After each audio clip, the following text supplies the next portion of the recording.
Mrs. Jennings, or Jinnins, as the neighbors called her, was the boss at home. She didn't do much around the house, though. Her husband, Robert, wasn't seen as very strong by the neighbors. But he worked at Maidment's shop for many years without joining a group called the Union. This was seen as a big test of his strength and determination. Bob, as he was called, never really stopped being in love with his wife. Mrs. Jennings did whatever she wanted at home, coming and going as she pleased. Sometimes she cooked dinner, sometimes she didn't. This went on for 10 years without any children. Bob didn't complain, even when he had to cook for himself or sew his own buttons. Then suddenly, they had children. In just 3 years, they had 3 kids.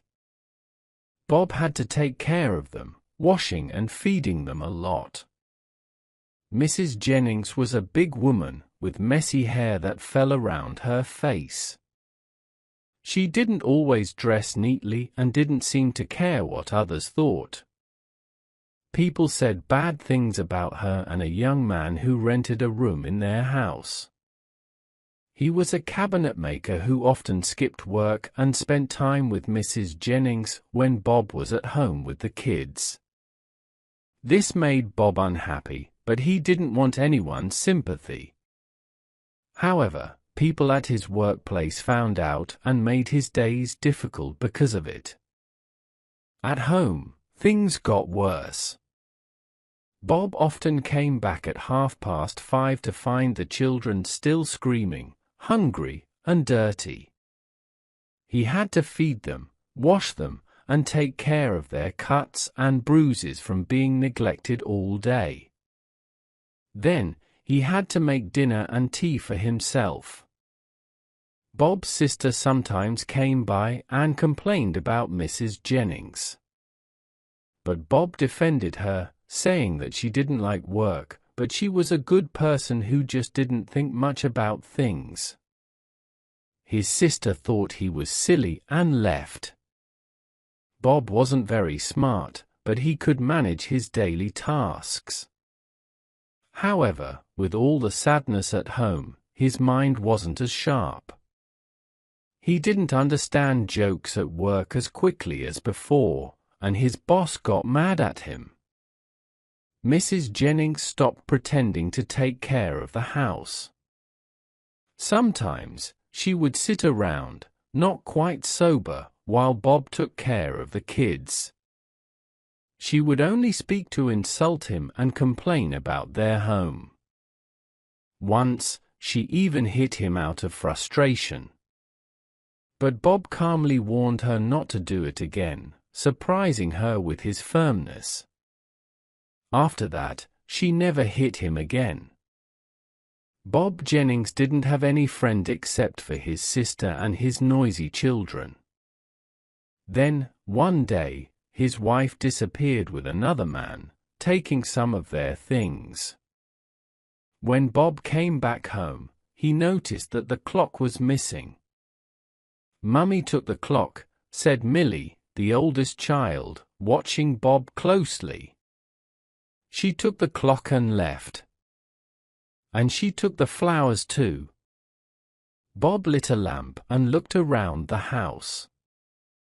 Some things were missing, and his wife's clothes were gone. The lodger wasn't there either, and his room was empty except for a clean spot where his box used to be. Feeling confused, Bob went back to the front door and looked around. Some nosy neighbors watched him from their houses. He went back inside, still unsure of what had happened. "I don't know," he said, rubbing his ear. He felt thirsty and looked around the room. Then he saw Millie and told her to wash her face. Bob put the children to bed early and went out. The next morning, when his sister came over, Bob still hadn't returned. he wasn't seen at work all day. When he finally came back home in the evening, he looked tired and dirty. He started getting things ready to wash the children, but his sister told him that she had already taken care of them. Bob seemed unsure and troubled. "I haven't found her yet, Jin," he said. "I hoped she would be back by now. She was always a bit playful, but very kind-hearted." His sister wanted to scold him for not listening to her warnings, but Bob seemed so broken and sad that she decided not to. Instead, she comforted him and convinced him to get some rest and go back to work the next day. Bob did as his sister suggested, but things weren't easy for him at work. Some of his co-workers teased him about his wife leaving, which upset him. The nicer co-workers didn't join in, but the mean ones kept at it. During lunchtime, one of them said something especially hurtful, and Bob reacted by knocking him down. The other workers shouted and said the rude co-worker deserved what he got. Bob walked away, feeling upset and embarrassed. When he got home, he paced back and forth and looked out the window a lot. In the evening, his sister visited again, and Bob seemed a bit happier. "I'm going to meet her, Jin, at 7, Bob said confidently. "I know where she'll be waiting." He went upstairs and came back down wearing his best black coat and an old tall hat. "I haven't worn this hat in years," he said. "But she used to like it. I'll shave before I go," he added, touching his chin. Bob didn't listen to his sister's advice to stay home, so she followed him from a distance. After he shaved, he walked to the main road where couples strolled. He stopped at a church, pacing back and forth, hoping to see his wife. His sister watched him for a while, then went home. 2 hours later, she returned with her husband. Bob was still there. "Hey, Bob," said his brother-in-law, "come home and go to bed. You'll feel better in the morning." "She hasn't shown up," Bob complained. "But she'll come tomorrow. She sometimes liked to play tricks, but she was kind-hearted." But she didn't come the next evening, or the next, or the one after that.